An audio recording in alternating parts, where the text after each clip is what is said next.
avait tout un tas de fourbies emmerdants. Et au moment où on allait être présenté... Bienvenue sur votre chaîne Icônes et Silences.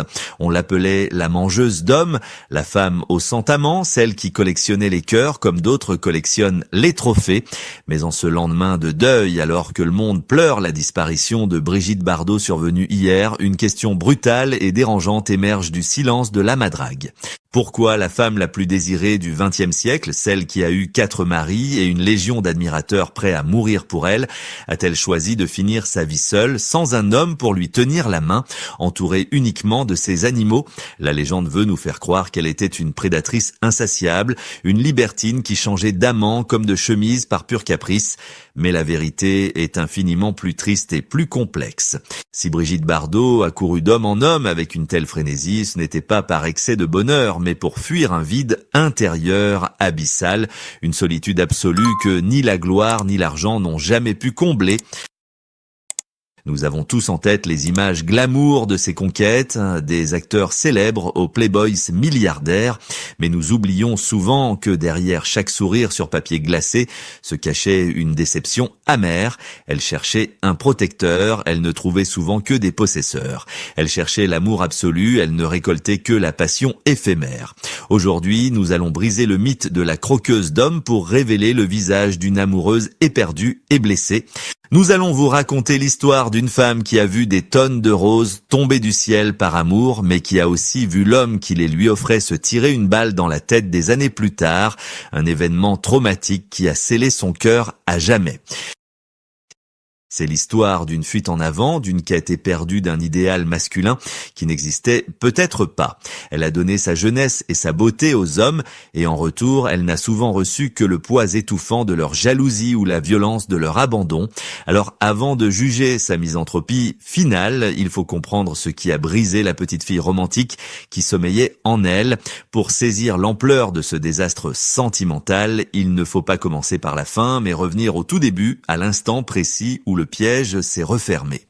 Il faut retourner à la jeunesse du mythe lorsqu'elle est tombée entre les mains de son premier mari, un homme qui allait la créer pour mieux la livrer en pâture au monde entier, déclenchant une malédiction amoureuse dont elle ne se remettrait jamais vraiment. Tout commence en 1952, une époque où la France est encore corsetée dans des principes moraux rigides. Brigitte n'a que 18 ans lorsqu'elle épouse Roger Vadim, un homme plus âgé, un intellectuel bohème qui voit en elle bien plus qu'une simple jolie fille de bonne famille. Il perçoit une force brute, une sensualité animale qui ne demande qu'à exploser. Vadim ne se contente pas d'être son mari, il devient son architecte, son Pygmalion. Il la façonne, lui apprend à marcher, à parler, à jouer de cette nonchalance qui deviendra sa signature. Mais le chef-d'œuvre de Vadim sera aussi la prison dorée de Brigitte. En réalisant Et Dieu créa la femme en 1956, il ne se contente pas de faire un film, il jette sa propre femme en pâture au fantasme de la planète entière. Il la filme comme personne n'avait osé filmer une femme auparavant, libre, indomptable et surtout accessible. C'est là que réside le drame originel de sa vie amoureuse. En voulant libérer Brigitte, Vadim l'a involontairement transformée en un objet de consommation publique. Du jour au lendemain, elle n'est plus une femme, elle devient bébé, une marque, un concept, une poupée de chair que chaque homme rêve de posséder. Vadim, dans une forme de générosité perverse, a offert l'intimité de son épouse au monde, brisant la frontière sacrée entre la personne et le personnage. Brigitte s'est retrouvée piégée dans cette image de libertine qu'il avait créée pour elle, une image qui allait coller à sa peau comme une tunique empoisonnée. Elle voulait être aimée pour son cœur fragile, mais les hommes qui suivront ne verront plus que le corps scandaleux révélé par Vadim. Leur mariage n'a pas survécu à ce tsunami médiatique. Comment rester un couple normal quand le monde entier désire votre femme et que vous êtes celui qui a ouvert la porte? Vadim a aimé Brigitte, c'est indéniable, mais il aimait peut-être davantage sa propre création. Lorsqu'ils se séparent, Brigitte est une star planétaire, mais elle est déjà intérieurement brisée, persuadée que les hommes ne l'aiment que pour le reflet qu'elle leur renvoie. Elle sort de cette première grande histoire avec une soif d'absolu encore plus dévorante, cherchant désespérément un homme capable de lui faire oublier qu'elle est une icône. C'est dans cette quête éperdue qu'elle va se jeter quelques années plus tard dans les bras d'un homme qui est l'exact opposé de Vadim.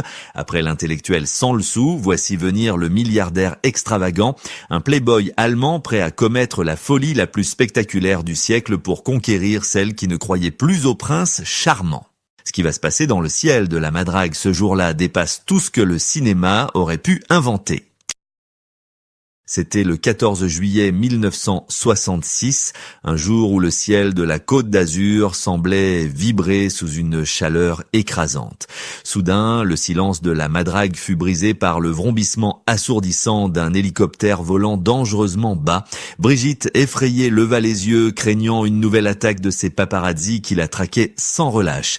Mais ce n'étaient pas des photographes qui descendaient du ciel ce jour-là, c'était une pluie rouge, dense, parfumée.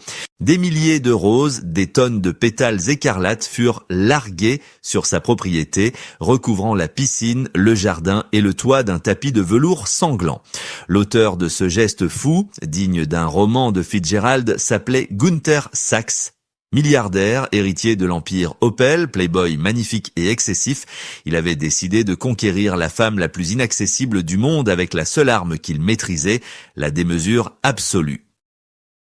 Ce geste théâtral a fonctionné, du moins en apparence. Quelques semaines plus tard, à la surprise générale, Brigitte Bardot épousait Günther Sachs à Las Vegas lors d'une cérémonie expéditive de 8 minutes qui allait sceller leur destin médiatique. Ils sont devenus instantanément les souverains de la jet set, un couple en or massif qui brûlait la vie par les deux bouts, naviguant entre Gstad, Saint-Tropez et les soirées parisiennes les plus exclusives. Günther l'aimait, c'est certain, mais il l'aimait comme un collectionneur aime sa pièce la plus rare. Il voulait la parer de diamants, l'emmener dans des châteaux, l'exhiber comme le trophée ultime de sa réussite. Mais Brigitte, derrière son sourire de façade, commençait à étouffer sous ce luxe qui sonnait creux. Les roses, aussi nombreuses soient-elles, finissent toujours par faner. Elle réalisa très vite que l'argent de Günther ne pouvait pas acheter ce qu'elle désirait vraiment, une intimité simple, une connexion d'âme à âme, loin du bruit et de la fureur.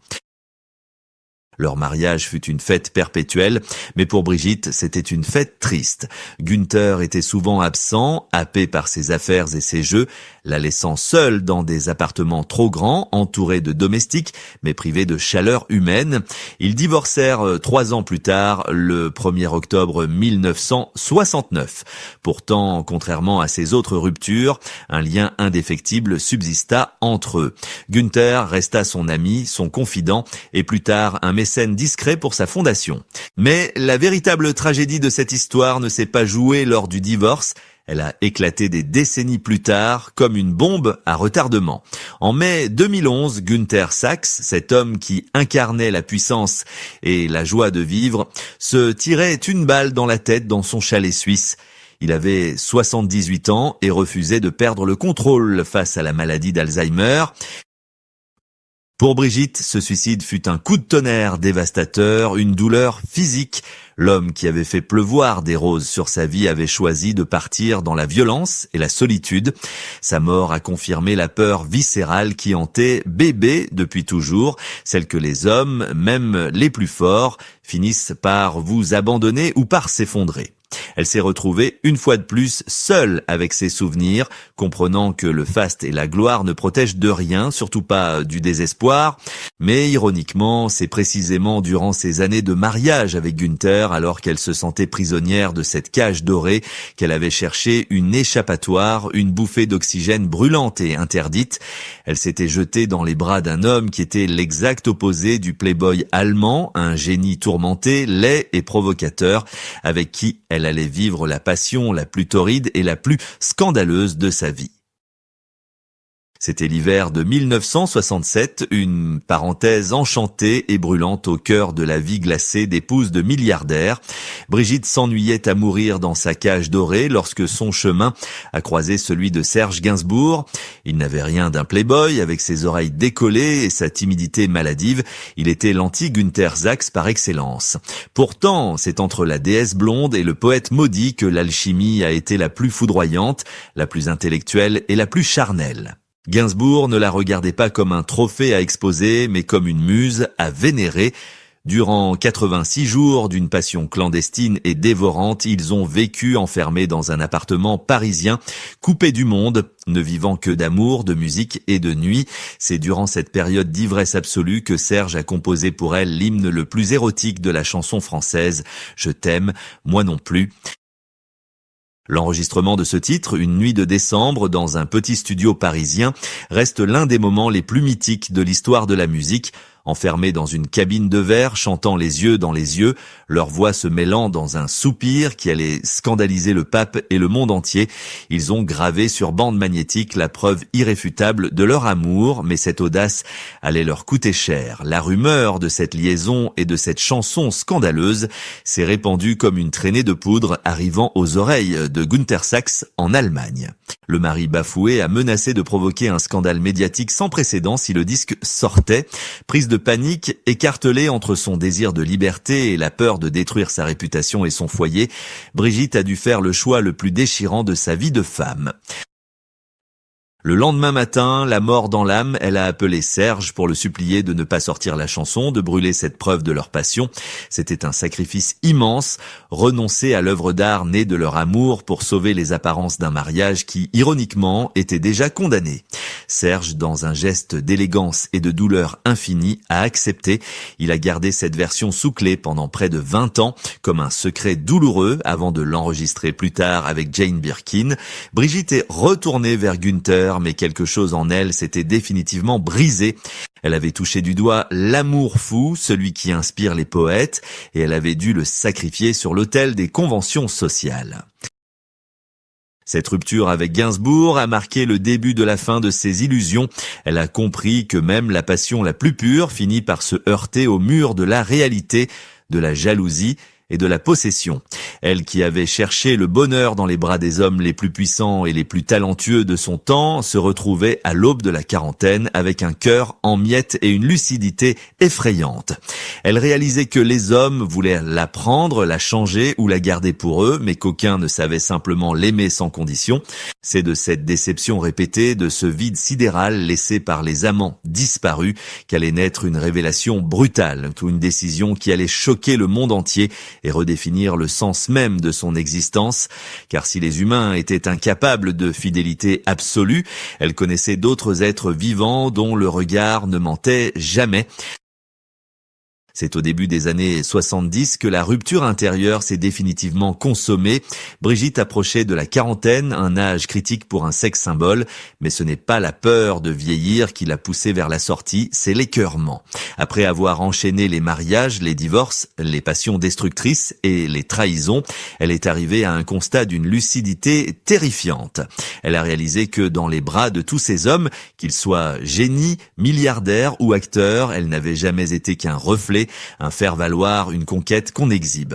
Il l'avait aimée pour son image, pour le frisson de posséder la femme la plus célèbre du monde, mais aucun n'avait su protéger l'enfant blessé qui pleurait derrière le maquillage. Elle s'est sentie usée, vidée par cette comédie humaine où l'amour n'était qu'un jeu de pouvoir et de vanité. C'est dans ce désert affectif qu'elle a trouvé son oasis, non pas auprès d'un nouvel amant, mais dans le regard silencieux et confiant d'un animal. La révélation fut progressive mais irréversible. Elle a compris que l'amour d'un chien ou d'un chat était d'une pureté absolue, dénué de jugement, d'arrière-pensée ou d'intérêt financier. Un animal ne se souciait pas de ses rides, de son box-office ou de ses scandales. Il l'aimait pour sa présence, pour sa main qui caresse, pour sa voix qui rassure. Ce fut un choc ontologique. Elle a alors prononcé cette phrase qui résonne aujourd'hui comme son véritable testament spirituel. J'ai donné ma jeunesse et ma beauté aux hommes. Que je garde le meilleur pour les animaux, mon expérience et ma sagesse. En 1973, en plein tournage du film L'histoire très bonne et très joyeuse de Colino Trousse-Chemise, elle a claqué la porte du cinéma avec une violence inouïe. Elle a dit adieu aux paillettes, aux tapis rouges et aux hommes pour se retirer dans sa forteresse de la Madrague, transformant sa maison en arche de Noé. Pour le monde extérieur, c'était de la folie, un caprice de star, mais pour elle, c'était une question de survie mentale. Elle fuyait la cruauté des humains pour se réfugier dans l'innocence des bêtes. Elle a remplacé les dîners mondains par des sauvetages de phoques sur la banquise, les bijoux par des combats législatifs et les amants par des compagnons à quatre pattes qui ne la trahiraient jamais. Elle pensait avoir trouvé la paix, l'antidote à la souffrance amoureuse. Pourtant, en choisissant de s'isoler ainsi, en érigeant un mur infranchissable entre elle et l'humanité, elle ne se doutait pas qu'elle allait payer le prix fort, car si les animaux offrent un amour immense, ils ne peuvent pas combler le besoin de conversation, de partage intellectuel et de chaleur humaine. En rejetant les hommes pour ne plus souffrir, Brigitte Bardot s'est enfermée volontairement dans une tour d'ivoire, se préparant, sans le savoir, à affronter la plus terrible des épreuves pour une fin de vie, le silence assourdissant d'une maison trop grande pour une seule personne. Aujourd'hui, le soleil se couche sur la baie des Canoubiers et le silence est retombé sur la Madrague. Mais ce n'est plus le silence pesant de la solitude, c'est celui majestueux de l'éternité. En regardant en arrière sur cette vie tumultueuse, sur ses 4 mariages et ses 100 amants qui ont traversé son existence comme des étoiles filantes, nous comprenons enfin la vérité ultime de Brigitte Bardot. Sa solitude finale n'était pas une punition, ni un échec, c'était le choix conscient et courageux d'une femme qui a refusé de se compromettre. Elle a compris, peut-être trop tard ou peut-être juste à temps, que le véritable amour ne se trouve pas dans la possession de l'autre, mais dans le don de soi à une cause plus grande. Les hommes ont voulu la mettre en cage, la sculpter, la posséder, mais aucun n'a réussi à capturer son âme sauvage. Günther Sachs a eu beau faire pleuvoir des roses, Vadim a eu beau créer un mythe, et Gainsbourg a eu beau composer la plus belle des mélodies, ils ne sont tous devenus que des fantômes dans sa mémoire, alors que ces animaux, eux, sont restés fidèles jusqu'à son dernier souffle. Elle part aujourd'hui sans laisser de veuf éploré, mais elle laisse des millions d'orphelins à fourrure et à plumes à travers le monde. C'est peut-être cela, la véritable victoire de Bébé. Elle a réussi à transformer sa douleur amoureuse en une force de combat universel. Elle a cessé d'être la poupée des hommes pour devenir la fée des bêtes. Alors que nous lui disons adieu, ne gardons pas d'elle l'image triste d'une vieille dame recluse, mais souvenons-nous de la guerrière qui a osé dire non à la facilité du bonheur conjugal pour embrasser une mission plus haute. Elle nous laisse avec cette leçon bouleversante. Non, il vaut mieux être seul et en accord avec sa conscience que mal accompagné dans le mensonge des apparences. Brigitte Bardot n'est plus seule désormais. Elle a rejoint les étoiles. Et peut-être, quelque part dans l'au-delà, l'âme tourmentée de Günther Sachs l'attend-elle enfin, non plus avec des roses rouges et un hélicoptère bruyant, mais avec la paix simple qu'ils n'ont jamais su trouver sur Terre. Adieu madame, et merci d'avoir eu le courage d'aimer, de souffrir et finalement de choisir la liberté. C'était Icône et Silence. Merci de nous avoir écoutés.